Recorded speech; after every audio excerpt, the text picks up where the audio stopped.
Hello and welcome to a new episode of the Raising Musos podcast. My name is Eliza, if this is the first time you're tuning in, but even if it's not the first time, my name is still Eliza. Eliza Bourgault, and I actually run a music school called Music Makers Academy. We are in Joondalup, which is a northern suburb of Perth in Western Australia. And on this podcast, we just basically talk all things music education with the aim of empowering parents with their child's musical journey. So this is, I started this podcast at the beginning of the year, mostly as a response to common inquiries I was receiving from parents, but also common issues that I was seeing across a number of families whose children I taught. And so this podcast is there to, I suppose, fill in a bit of a gap in the music industry or that the music education sector. I think parents often, they have such good intentions for their kids, but often they just lack a bit of knowledge and practical knowledge, I would say, with how best to support their child. And that leads to all kinds of things, the main one being children quitting music altogether because the support at home isn't there, because parents lack the knowledge and the awareness of what they can do. So that's the reason I started this podcast. And if this is the first time you're listening, just a warm welcome. I hope you are going to find this episode beneficial. It's about an issue that I definitely have seen a lot in so many families. And so what the topic is for today is managing music practice in a full schedule. And you might even, have your child struggling with how to manage music practice in their full schedule. So hopefully by the end of today, you have some ideas, some insights, and some tips that you can try to so that music practice can be a part of your schedule, even though your schedule is already very full. Before we start, I would love to hear where you're listening from. Do we have any international listeners yet? Probably not.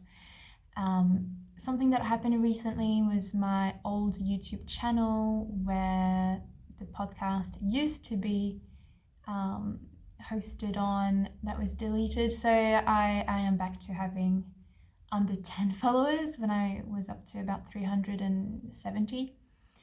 So one day at a time. So if you're listening and you think this is a good podcast, please share it with music friends, music families, music teachers. Just let them know that it exists. I think it's obviously I'm biased because I'm the one making these episodes and sharing this information, but I think parents can really benefit by listening to these podcasts. I publish them weekly and I talk about all sorts of things. Practice is one of the main ones that I talk about, but I have lots of other ideas. Okay, but today's topic, as I said, is managing practice in a full schedule. So kids, especially these days, for some reason, kids really have a lot going on, probably more than, a long time ago. Obviously, people are generally wealthier than they used to be. And so parents love to get their kids involved in all sorts of extracurricular activities. Sometimes, in my opinion, it's a bit too many, but that's the reality of life. So we have these kids that really have a lot to do. So not just school, but after school. So they have to study, so they might do music, in which case they have music lessons to attend, they have the music practice to do, they might learn multiple instruments, and they might play multiple sports, they might be part of multiple clubs like chess club or book club. And so when there's something on like every single day after school, sorry, there's a bug flying around my face.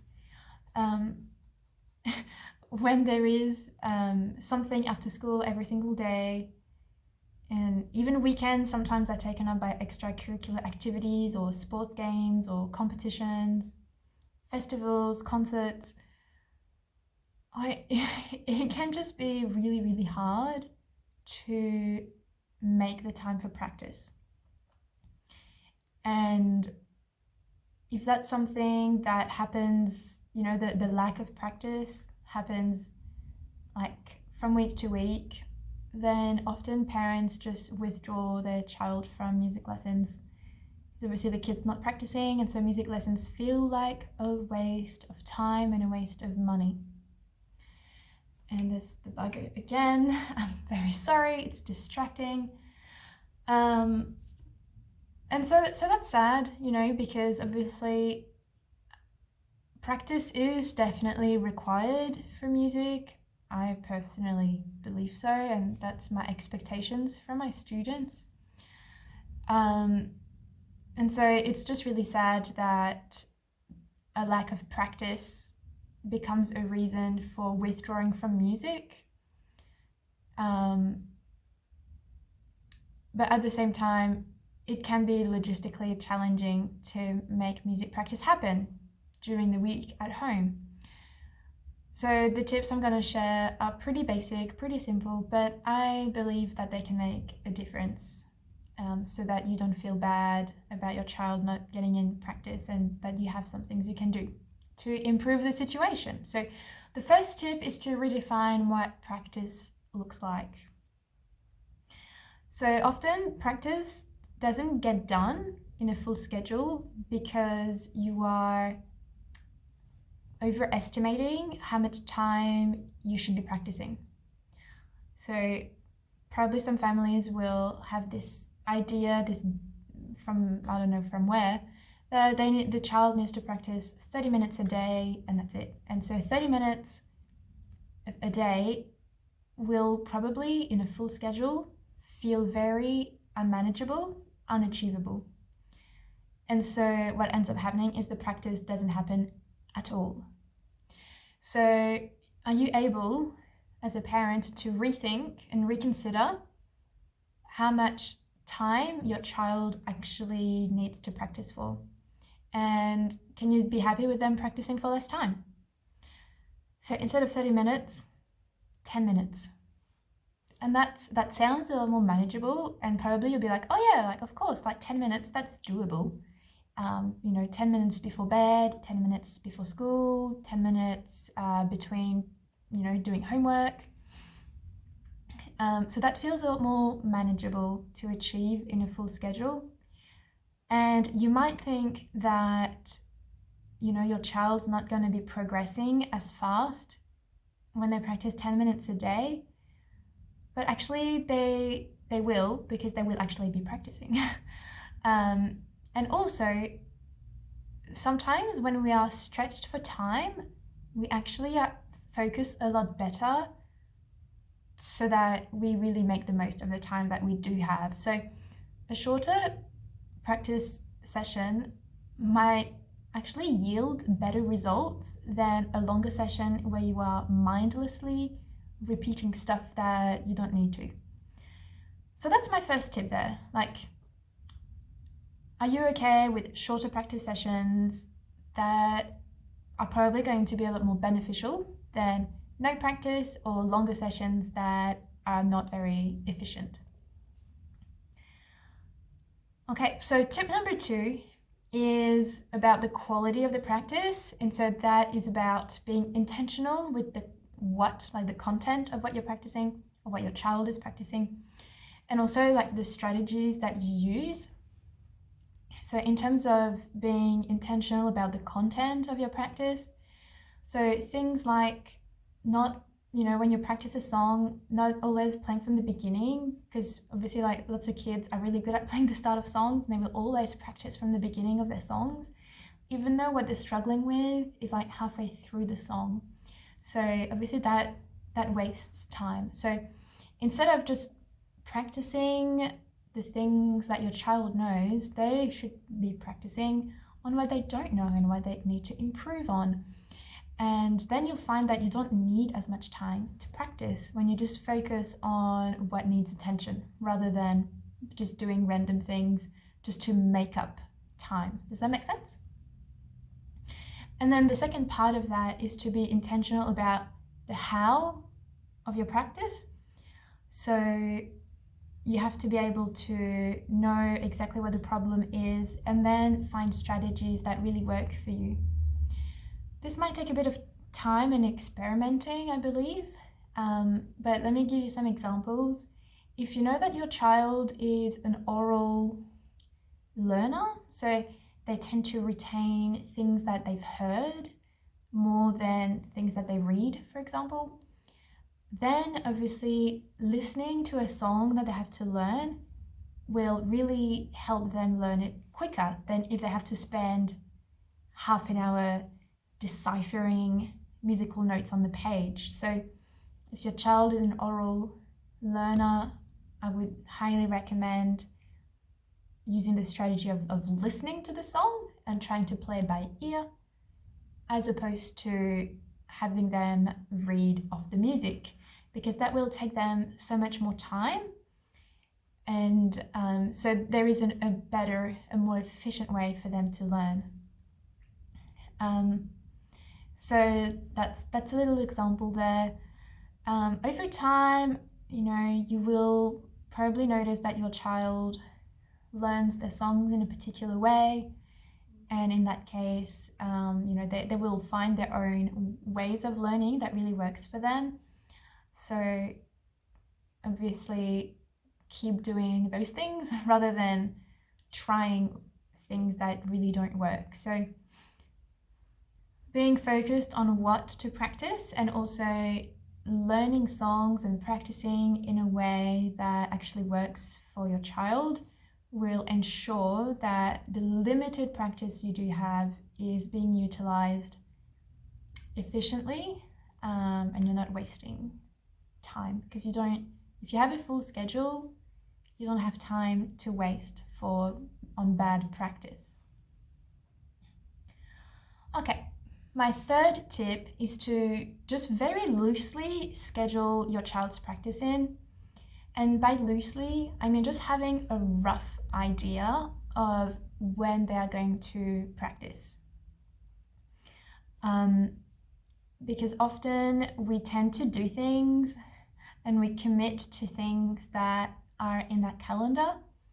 So if practice is not even in your child's timetable or calendar, it's way less likely that they'll get around to doing it, especially if there's no parental involvement regarding the child's schedule.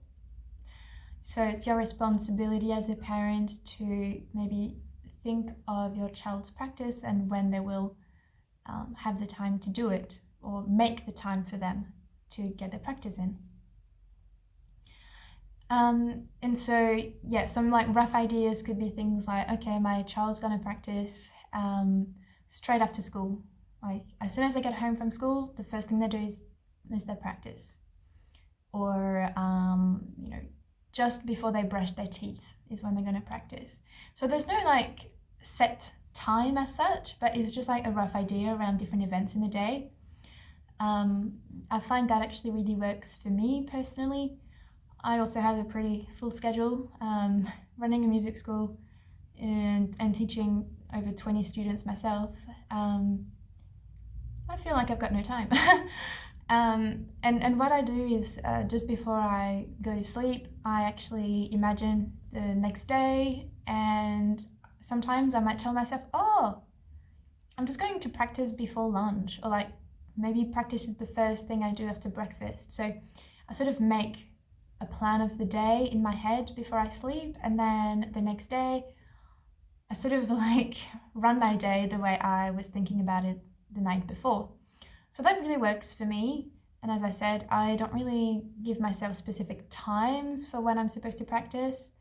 I just schedule it loosely, which is what my tip is.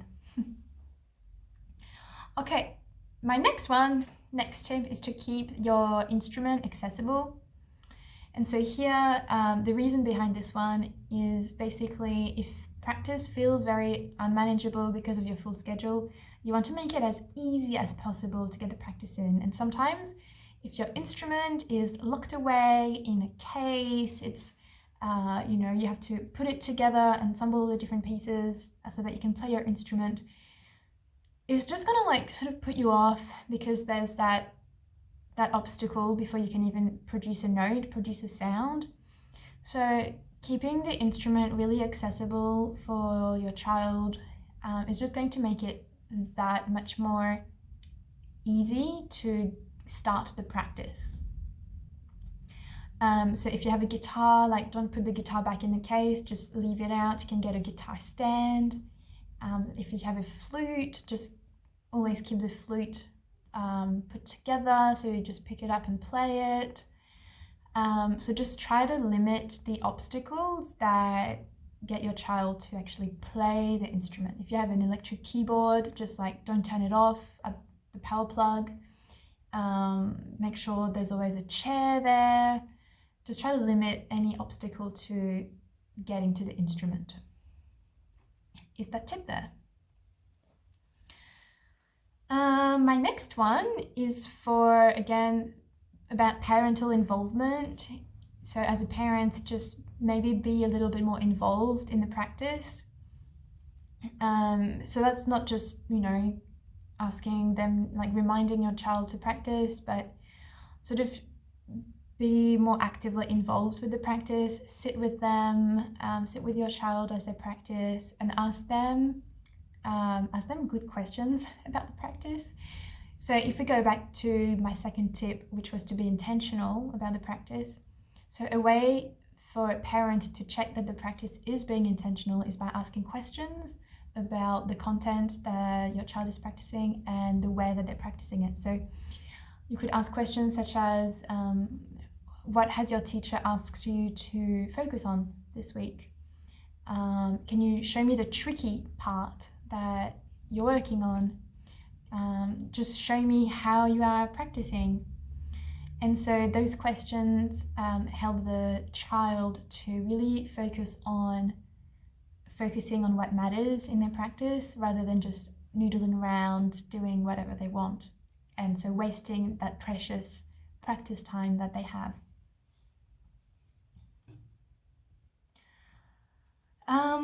Okay, so my next one is to use weekends and holidays strategically. So literally, like during the week, you might really, or like your child really might have no time at all to practice. So you have to make the most of weekends and holidays. And you can sort of do it in two ways. So if during the week your child is able to do like very short practice sessions, then on the weekends maybe they could do longer ones.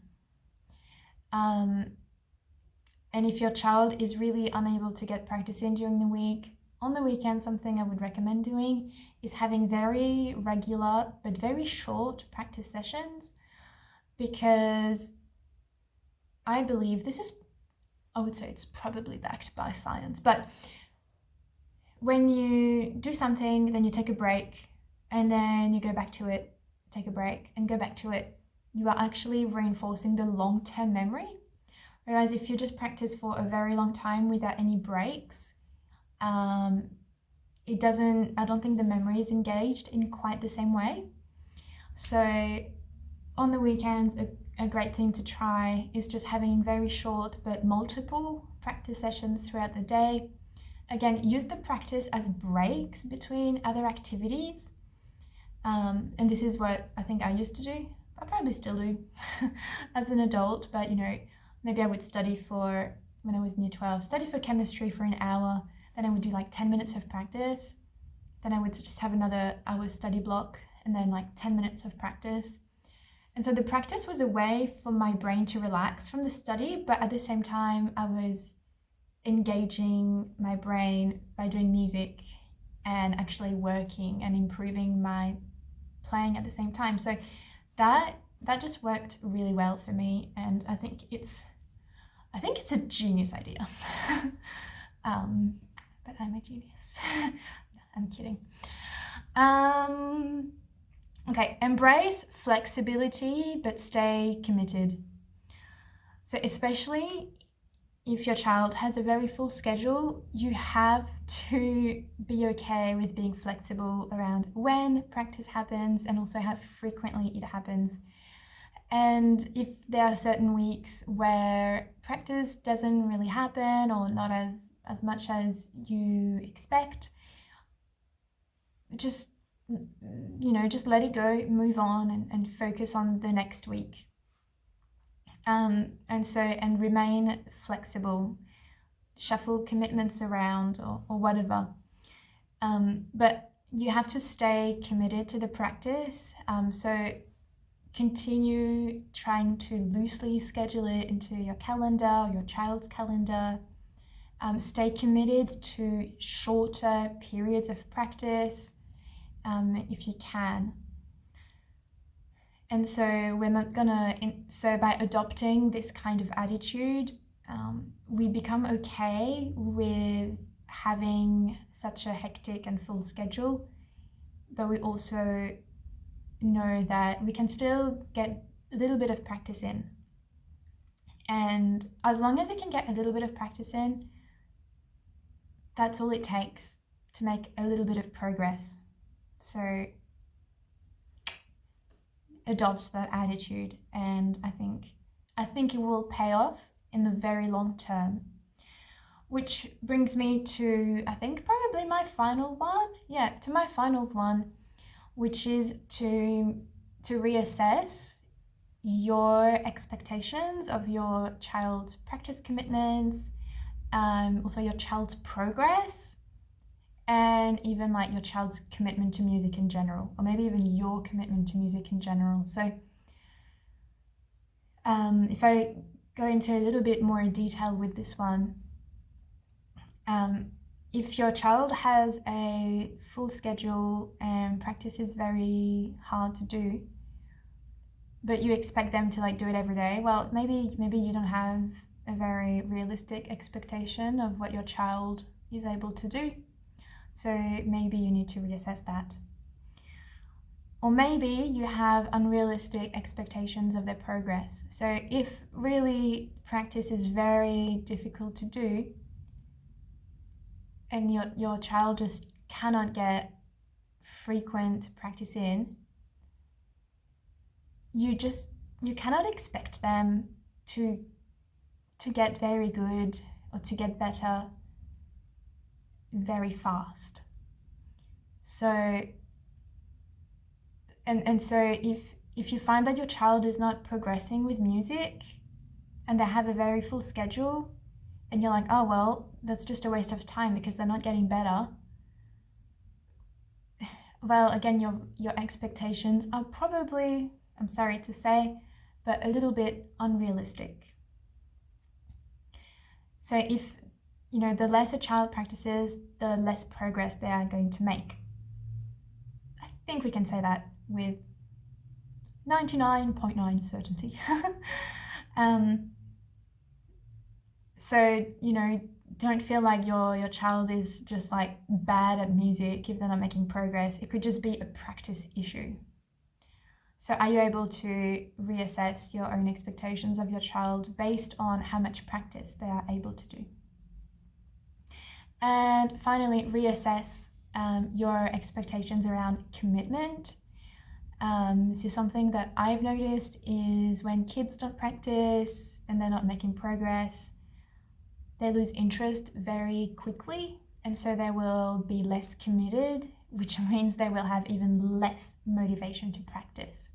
So practice, progress, and commitment to music are all very interlinked, and if you have unrealistic expectations for one of those three things, then you're going to feel that you're not getting the most out of your music experience, and you'll probably want to withdraw from lessons. So just reassess all of your expectations, not just your own, but even also probably your child's expectations, because they might get frustrated by their own lack of progress without realizing that their lack of progress is not due to their skill or their intelligence, but it's due to them not being able to practice enough. Okay, so that's this episode for today. I hope you found it interesting. Something else that I'll share from my personal experience is that you make time for what you prioritize, and if practice doesn't get done because of other commitments, all that it's saying is that you value those other commitments more than you value music. And that's fair enough. That's fair enough. If, I have no judgment around what people value. But what I do want to stress is if you have this expectation of being a great musician, but then you don't value the music experience, which requires practice. So I don't care what your values are, but I do care that you have manageable and realistic expectations over what your child can achieve based on their timetable. And if your expectations don't match the reality of the schedule, then for me, that's a red flag, and you really need to rethink either your expectations around musical achievement, or perhaps need to reassess your values and what your priorities are. Now, when I was a university student, I obviously studied music. I'm pretty sure it was like the norm, the expectation. Okay, so again, that word, expectation. The expectation was that, as a music student, I should be practicing 3 hours a day. That sounds like a lot. And it's like, well, how did I manage that? Well, how did I manage it? I lived an hour away from university. I had to catch the train and the bus. And did I do the 3 hours per day? Not all the time, but most days I did it. And so how did I do it? I got up earlier. I would get up at 6 so I could practice from 7 in the morning. Maybe I went to bed later on some occasions. At lunchtime, instead of going out to cafes or eating with friends, I would be in the practice room getting my second hour of the day in. And so I obviously prioritized getting my practice in because I had expectations of myself that I had to learn these pieces by a certain time so I could play in concerts, do my recitals. So I had these expectations, and that led me to prioritize my practice over like fun things, So sure, perhaps there were sacrifices, but I don't really regret making those sacrifices. They just felt like things that I had to do, and I wasn't losing out on much. So that's a little personal example. So that said, I totally appreciate how difficult it can be to do practice. So don't give up, but I do hope that some of the tips that I've provided here, especially the first and second one about, not feeling like you have to practice for very long, that can make a big difference. And also really being intentional about what you practice and how you practice it. I think these are gonna really make the biggest difference in your family. So yeah, just try them and see if that makes a difference. And just as a reminder, like, your child doesn't need to practice for hours to become a good musician. What they need is small, regular, and focused effort. And so when you model patience and encouragement, they are going to stick with it for the long run. Okay, so that's it. That's me done here. So thank you so much for listening. If you try any of these tips, please come back to this episode, leave a comment and let me know how it went. Other than that, I look forward to speaking to you in the next episode. Bye!